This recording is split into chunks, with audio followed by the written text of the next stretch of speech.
Welcome back to Makeup 101, where I'm teaching you everything you need to know about makeup so you don't have to ask your sister. My name is Julie Jules. I'm a 2-time Emmy award-winning makeup artist, and in today's episode, we are going over eyeshadow, how to make the eyes just pop. And if you've been following along in the series, I'm not even gonna stress you out by adding another product. We are going to use a product we've already used on the face, and we're gonna use it on the eyes.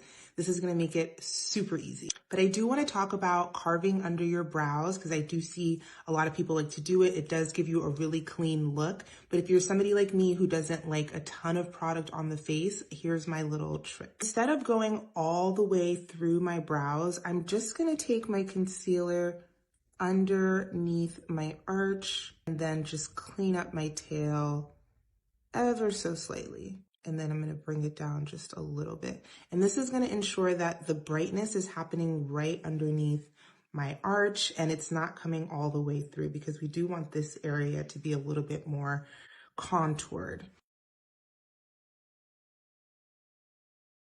I'm using the Danessa Myricks Flex and Conceal, I believe, Flex and Conceal. But I really love this concealer for under my brows. It doesn't make it too cakey. It doesn't leave it like really heavy under there. And then I'm just gonna blend this out. This is going to give you more of a natural vibe for the brows. I'm gonna go in with my eye primer. This is from Too Faced. This is their Shadow Insurance.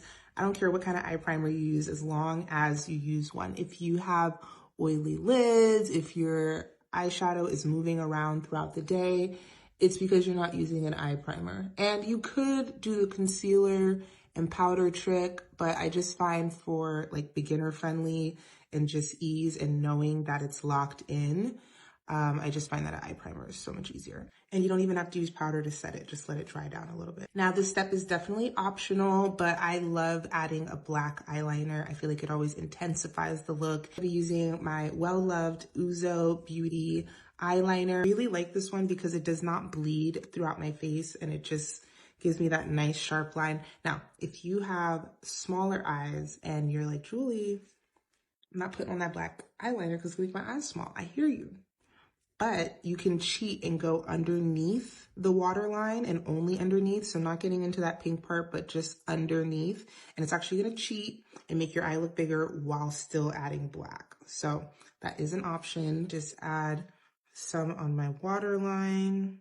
It does not budge. If I want this in my waterline, that's where it's gonna be and that's where it's gonna stay. I am gonna smudge mine down just to intensify the look. We're gonna do a really tight line on our lash